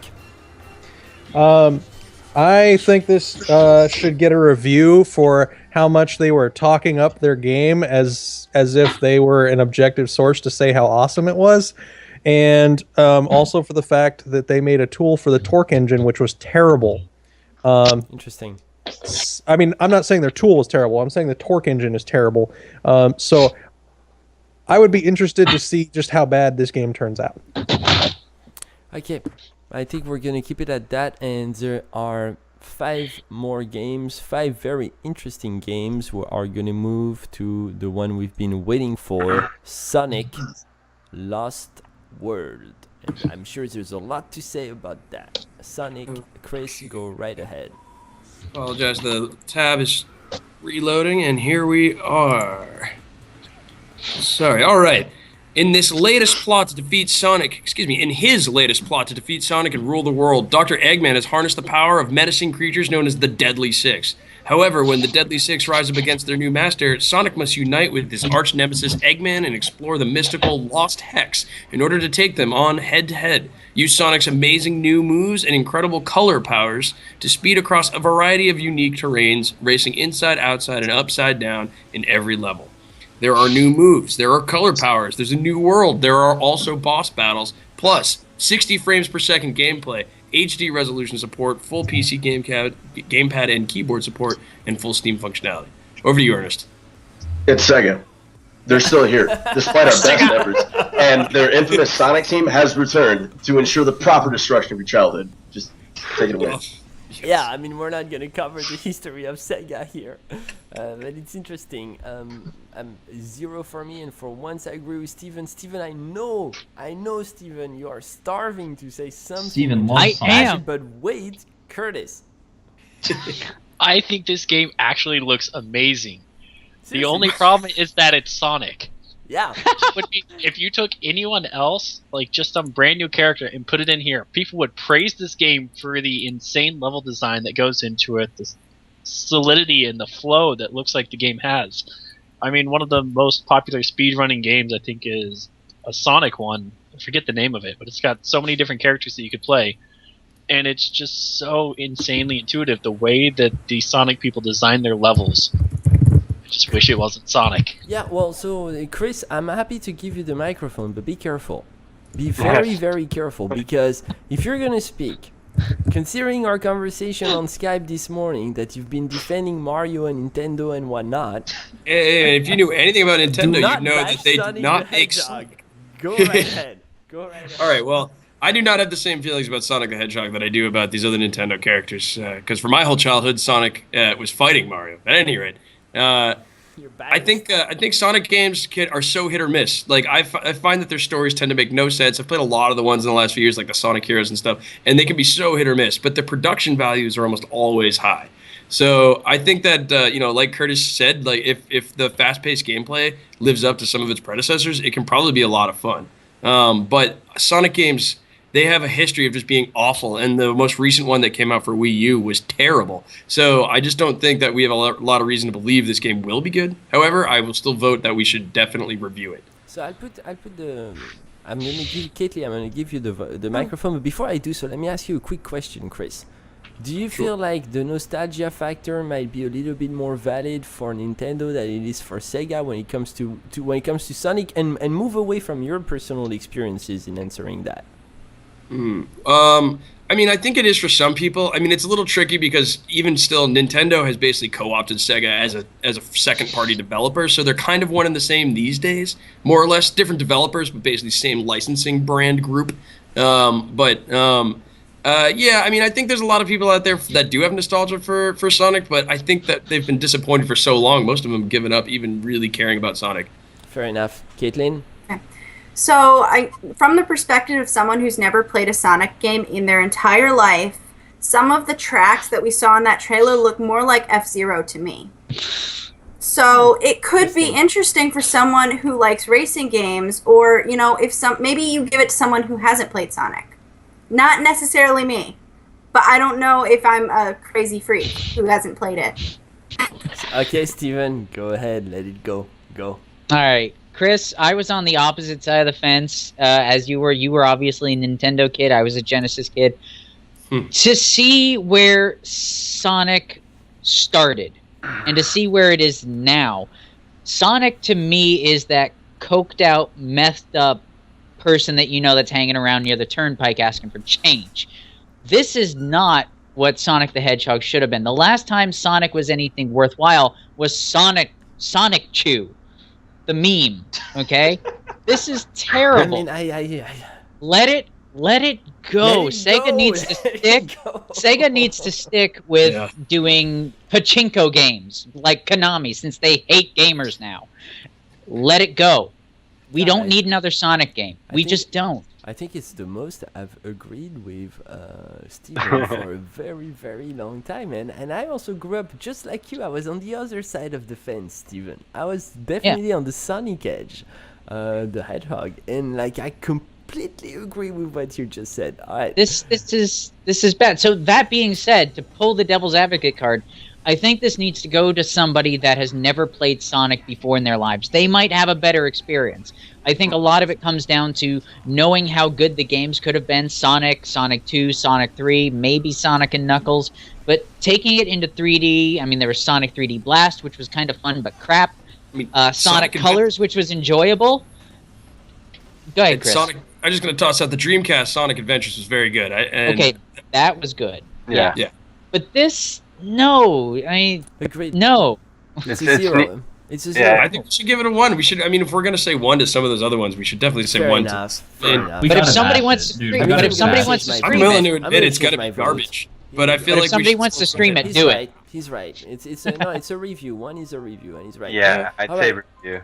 Yeah. All right. Finally, here it comes. The game that I've been anticipating. It's called Arib World, and it is not in English. Chris, Yeah. I don't. Yeah, Chris. I don't think you can. I don't think. Well, you there's a can little describe bit. There's just one little bit I can read. It says, Europe World is a collective game on the internet, kind of reincarnation of Personalities Games MMORPG. Share your now in a world full of excitement and mystery, and helped in the promotion of World Uribe again. Thank you, Google. That was the rough Translate. Google translation description. Ernest. Ramal IT is a pioneering technology company. It has one of the largest internet networks in the Arab world, attracting more than 3 million visitors per day. They are probably going to get trolled to death and should be treated as a historically significant company. Oh, wow. Correct analysis. What do you say that? What do you say that, Ernest? You're opening an Arab world MMO, and you don't think people are going to test your profanity filters in English, or try to get all these Arab dudes to click on tub girl links? It's gonna happen. This is gonna get bad, and it's gonna get bad quick because they don't know our memes. So it's wow, this is a great link. I should click that. What's happening with my account? It's gonna be amazing. Stoner. Why did you I did not say that. Ernest, what's your personal take on it? I'm going to troll the crap out of this game. Is it free to play? I don't know. We don't It know. will be. It's not out. Steam unfortunately does not tell us how much the game is going to cost until they release it, so it's very difficult to say unless it's advertised on the website. And Well, if they're since- charging anything, I'm going to look where that money's going. But if it looks like it's okay, I'll pay for it, and then I'll troll them. It's going to be good. So. But this is the very first time at least in our year history that we see a game coming from the Arab lens And such a huge lulz cow ready to be milked. Honestly, it's surprisingly well produced, don't you think so? To be the devil's advocate, like it's Certainly. my it line. doesn't look like shit. I'm sorry to say, it does not Certainly. look like shit. There And is some that's- things there. That's I why like we that need you to said you're document it now. sorry to say that. What's your stance on it, Eli? And then I move to you, Angelic, and then Steven. I think it's worthwhile to see what they made out of it. I mean, I'm sure that he was right that something will go horribly wrong with it, but you never know. It might actually be good. I mean, from a political standpoint, and I know this is not politics, this is about video gaming, but I'm all for it. Three. This is why we went to Iraq, to see this type of stuff. You went to Iraq. That's why Ernst Because was you know sorry. what? You know what? I don't want to get into it, but I'm half serious. Because you want to see the Arab world engage in a global scale in a way that everybody can relate, everybody can engage, and so I'm supportive of that. I'm supportive of that effort. Absolutely, Dalton. I'm definitely looking forward to getting OP Noobs put on a terrorist watch list. So I'm ready for this. And I'm gonna troll the shit out of this game with Ernest. I can definitely confirm that if it's free to play. Steven. So I see that Dalton, Ernie, and myself will be trolling the living hell out of this game. Why? That being said, I'm so glad that Mega Man is finally getting the love it deserves, not from Capcom, since they've stolen the assets from Mega Man and thrown it into their MMO. This is like the new Ocean Horn, and you saw what my review looked like for Ocean Horn. But that being said, I don't know. I think we're gonna rip this sucker apart. MMOs are really hard to make, and they're really hard to maintain. I think this will be dead within about 6 months, if even that. I think tonight, if anything, we've established that you guys do not care about sponsoring other countries into game development. I don't sponsor. You do not care. I don't. It's like it's better. It's got to be good for me.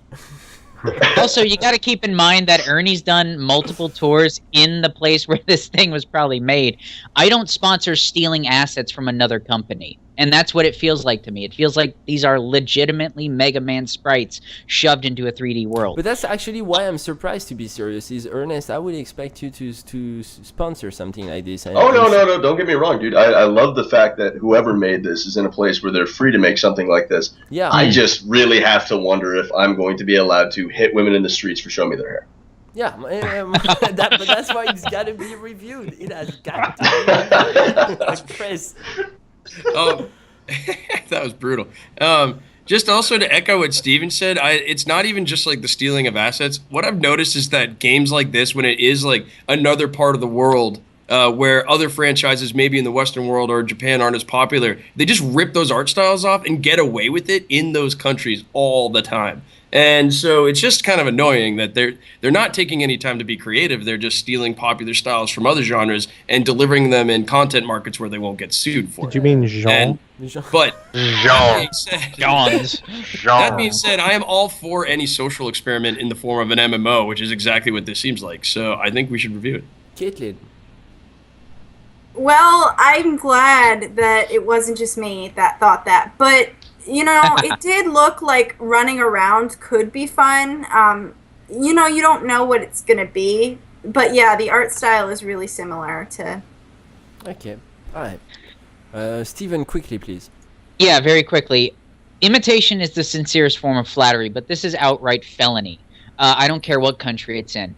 That being said, MMOs are really tough to do, really tough to maintain. I don't feel like it would be a good idea to really devote any of our effort and time to this game. I think it would be a waste all the way around. I was gonna say quick, but I remember a certain game you reviewed not so long ago that looked exactly like Zelda, and that you ended up praising.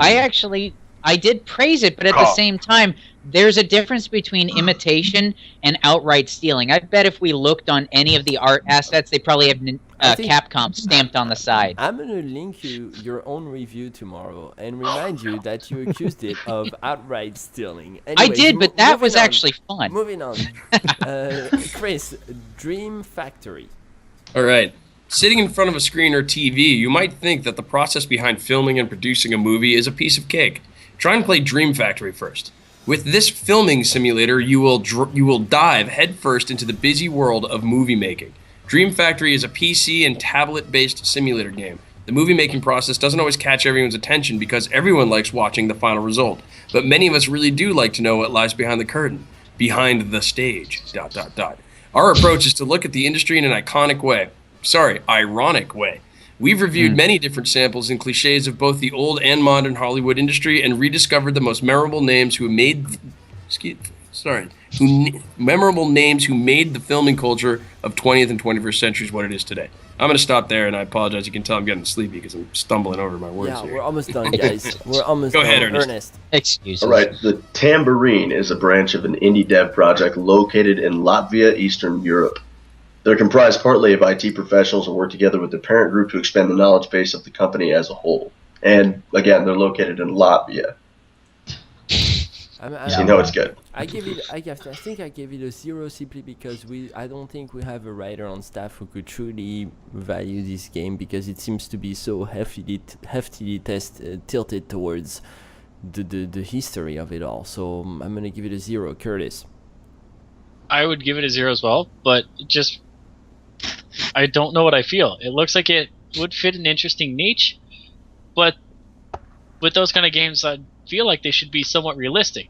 And then they're playing music during the trailer while doing a silent film kind of theme with it, and it's like, but it's just film. Put real stuff to make it match, and I just don't know if doing a classic version of a sim that hasn't had a modern version is the way to go. Yeah, I'm totally. I couldn't have put it better, Steven. So first off, I was very disappointed that it wasn't about Dream Theater, the band. But that being said, I kind of like the Game Boy aesthetic, that olive pea soup vomit color. But we've had relatively boring games before. We actually reviewed a stat simulator, right? Remember Out of the Park Baseball? If we really hate Nick, maybe we should just throw it at him. Yeah. But that being said... comment. And he was able to pull out a good review. But the thing is, I just cannot see anybody getting into this unless somebody is really hipsterish and interested in something. Yeah, it seems to be such a small niche. Guys, we've got 2 last games, 2 AAA actually. So I think we can call him AAA for sure. The first one, not so sure about the second one. I think that's debatable. But let's move on. Obviously, I think I barely need to introduce it, honestly. Need for Speed. All right. Chris. Need for Speed. Become the ultimate icon when Need for Speed returns November 3rd. Built around real-world icons are 5 action-packed overlapping stories. Every choice, every second, and every minute propels your progression through the 5 ways to play. Speed, build, crew, style, and outlaw. I think we all know what Need for Speed is, so I'm going to leave it there. Yeah, Ernest. All right, guys. Fast and the Furious was produced by somebody. That much is for certain. Someone is still making these games. Someone's still doing this to us.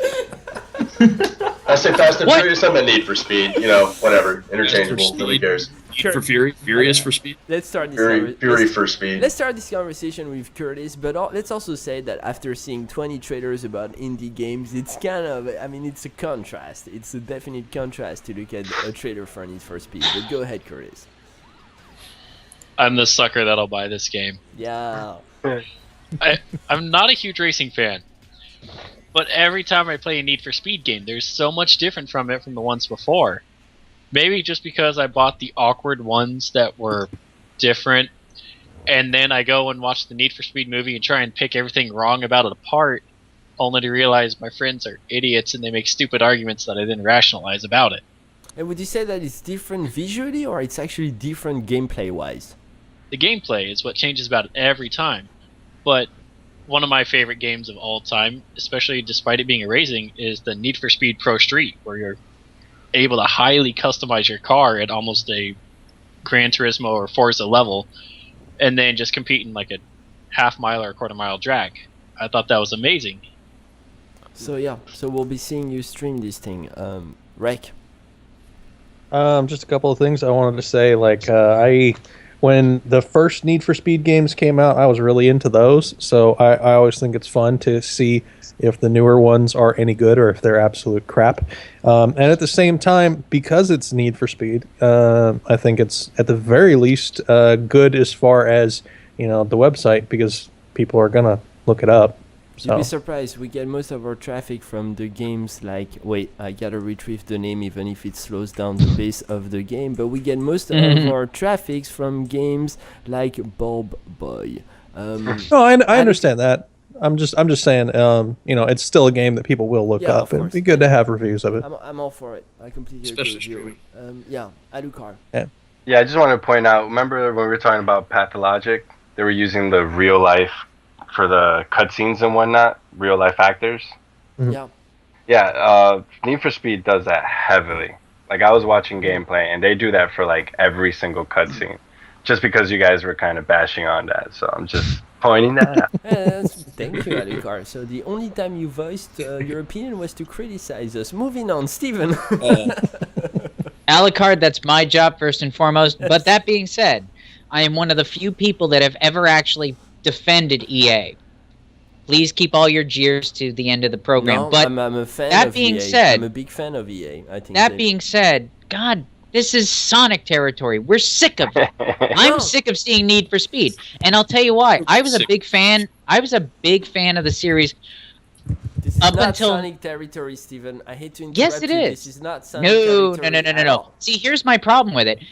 I'm tired of it. I'm tired of seeing Need for Speed. Let it die. This is the new Assassin's Creed. Let it go, folks. Caitlin, It's done. attack. You can only go in a circle so many times. Actually, Ernest, attack.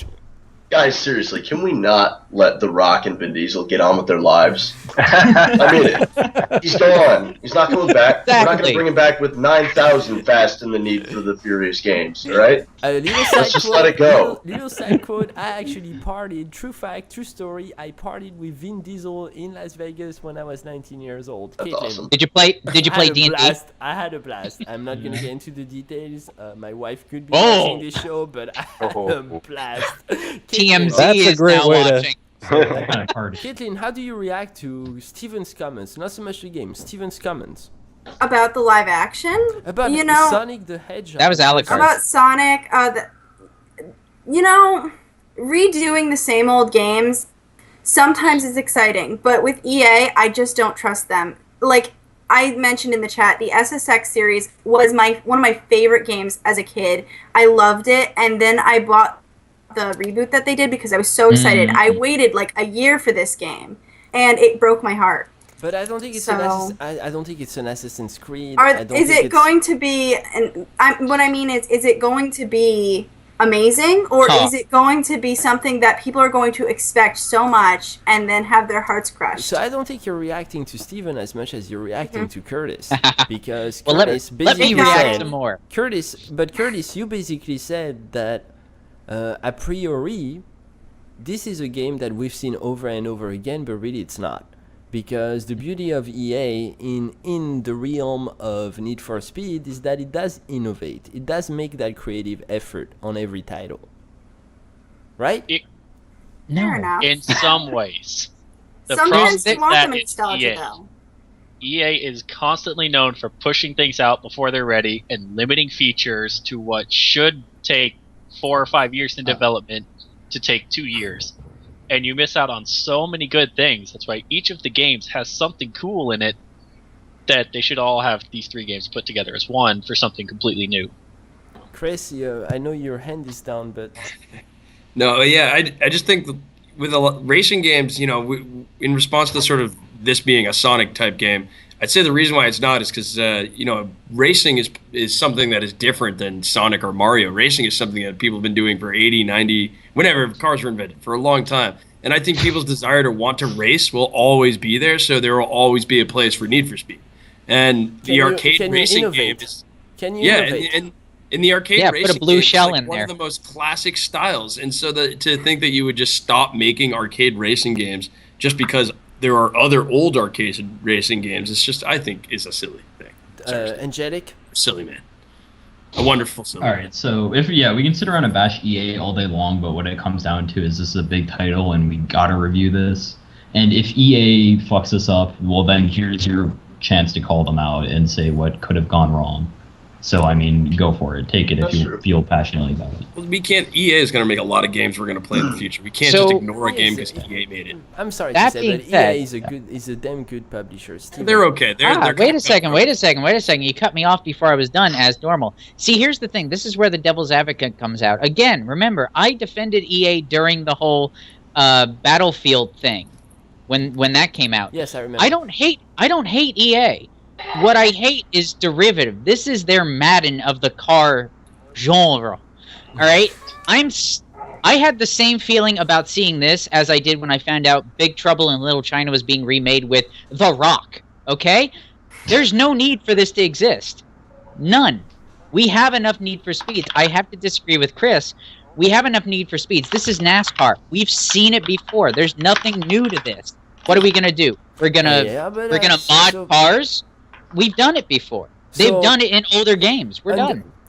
If we follow what you just said, then we should bash a game like Project Cars. I kind of did. Sure. So that's but that's my opinion. Is EA?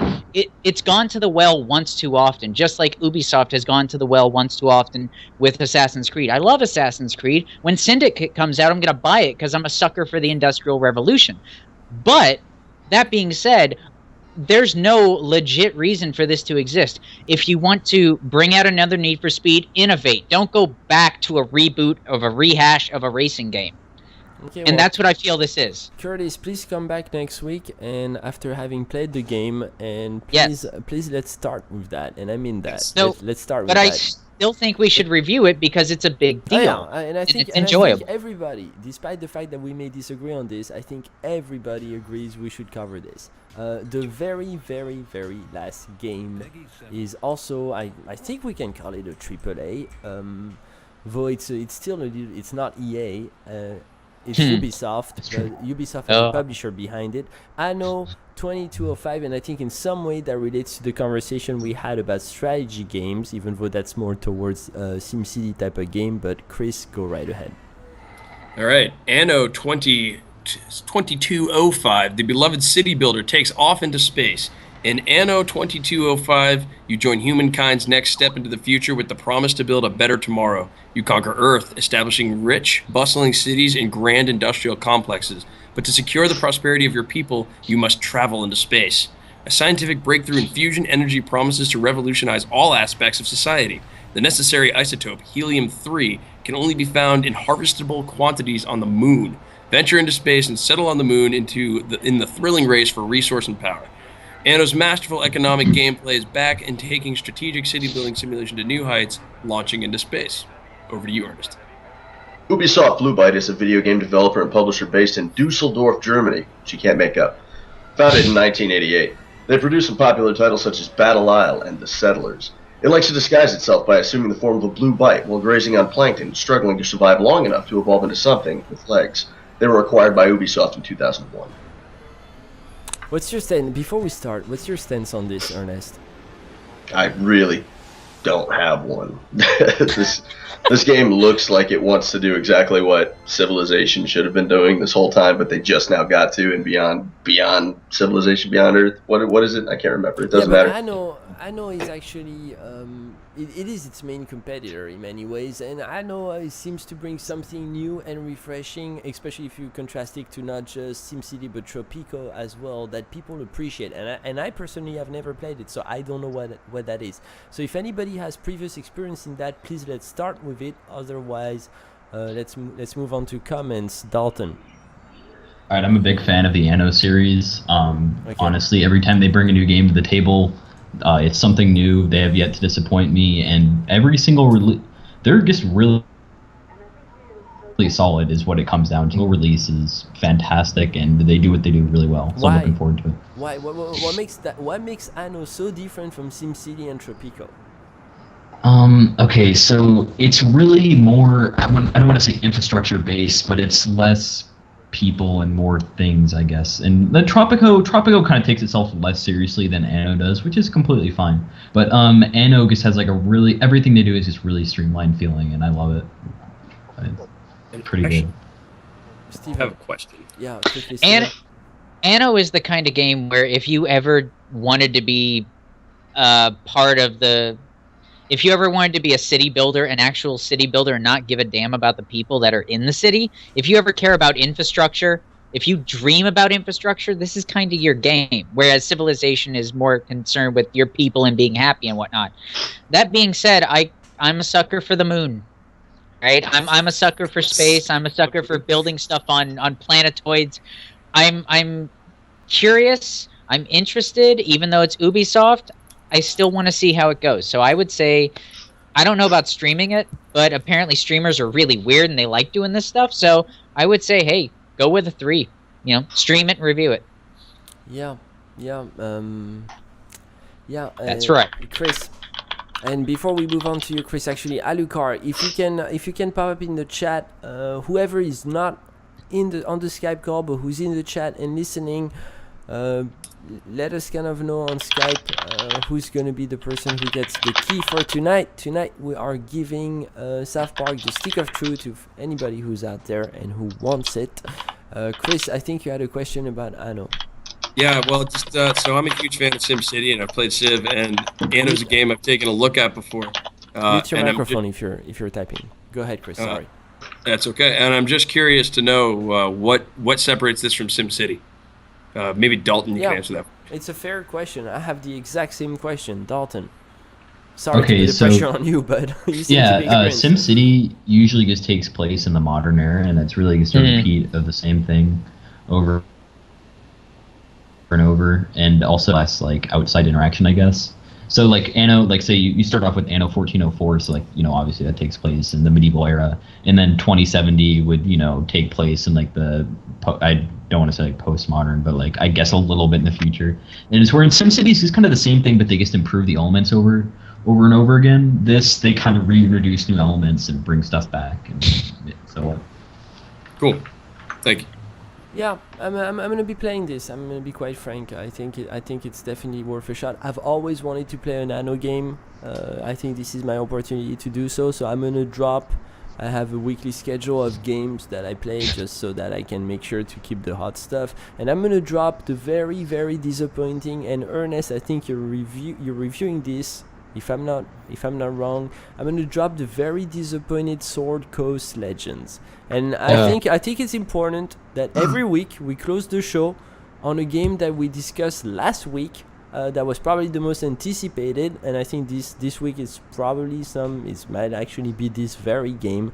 But Ernest, if you want to give some closing comments on last week before you release the review, just kind of a taste of. Absolutely, I was disappointed personally. Yeah, and all right.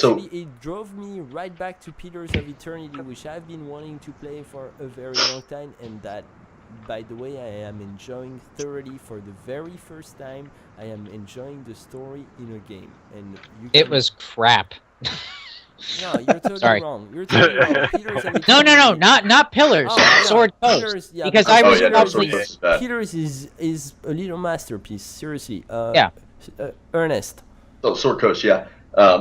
We left off talking about this Neverwinter-esque looking game amidst other Neverwinter clones, which we won't mention. But I can say now with certainty that it's not a Neverwinter clone because it lacks every bit of depth that Neverwinter had that made it even kind of playable. This is a hack and slash disguised as a point and click.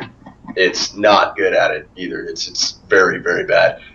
All elements of strategy are just about removed from this massively cartoonish, awful attempt at widening an audience base. They've turned something that cannot be arcadey into an arcadish style game. It is absolutely the worst title I've ever seen these guys put out. Well, I'm looking forward to reading your review because I was eager to see what the press was saying about this game. This is actually, in parentheses, when Steven was editor-in-chief for OP Noobs. Steven, you released a crap load of articles, I remember, about this game. Did. You were expecting this game. You were waiting for this game. And so I bought it because I have never played Baldur's Gate.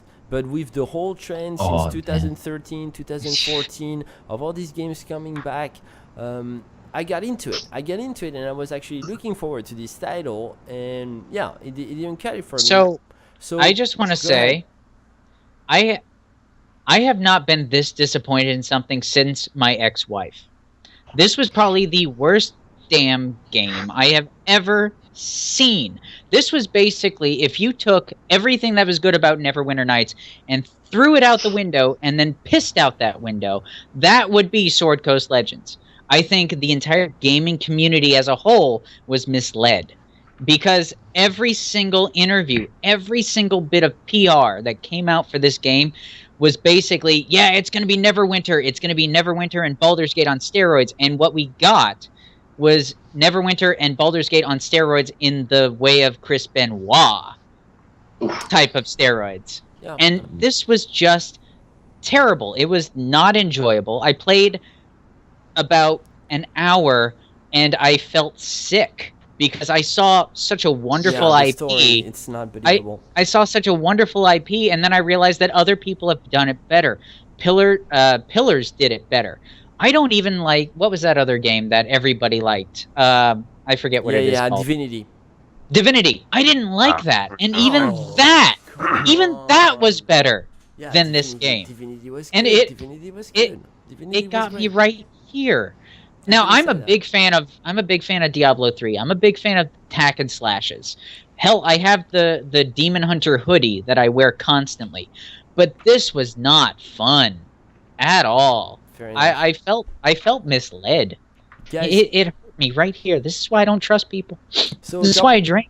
A couple things to close the show. First and foremost, thanks everybody for tuning in, and I'm very, very, very sorry that we went way over schedule because the show should have been done about an hour ago, and I figured out how to pause the damn traders.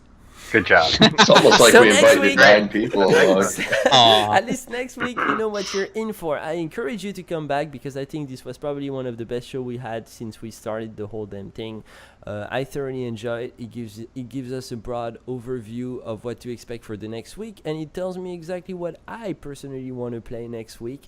I know now I'll be testing out. I know I'll probably be passing out the other AAA Need for Speed. As far as indies go, I see a lot of potential interviews for OP Noobs. So I hope the writers, if you're listening to this now, if you're listening to this after on iTunes, on YouTube, wherever it may be, I hope you pick up a few of these games, and if you like them, we'll interview the devs and get them on our channel, just like we did with Masokizia. Thanks Caitlin and Steven for doing that yesterday. It was wonderful. We have a real connection here. We have a real connection, and I really hope we take advantage of it to get to talk to most of these indie studios about what we liked about the games, what we did not like. Chris, Ernest, I want to give you guys I want to give you guys 4 thumbs up for replacing Marcus and Peter tonight and really killing it. I feel like we had a really good description of the games. Everything got started really well. Thanks everybody for tuning in. Caitlin, we hope to see a whole lot more of you. Eli, Rek, thanks for tuning in. Dalton, obviously. Come Curtis. on. Curtis, please come back. And Steven, shut the F. No. Yeah, get Hey, out. if you don't want opinions, don't invite me. We love you guys. You're just Wait, mad because I you were keep invited? ripping on Evolve. You Yeah, were- right? No, I just stumbled in. Have a great one, guys. Thanks everybody for tuning in. Have a great night. We'll see you next Tuesday, 9:30 p.m. US Eastern Time. The Shoe Week Coverage Show, www.opnoobs.com. Please tune in. PC Gaming by PC Gamers. We'll see you later. Oh, we are launching a brand new website on Sunday. 1 year old, 5 websites. You go match that. We'll see And you I later, swear to God, you can actually find stuff now. It's worthwhile. Oh yeah, don't forget the giveaway. It's Oh yeah. Giveaway. There's Giveaway. I was waiting for that one. Alucard, this one is yours. Stay in the chat. If everybody who's outside of the Skype call, please stay in the chat. We're gonna decide who gets the giveaway. It's pretty random right now. Hopefully next week we come with a better system. It's gonna be pretty random, but Fight to the death. somebody very, very soon in the next 5 minutes, if we're somewhat organized, is gonna get a key of South Park, the Stick of Truth. And Steven, you are not prepared. You have a great night, guys. Thanks for tuning in. We'll be putting on the logo, and see you later. Thanks, everybody. Bye.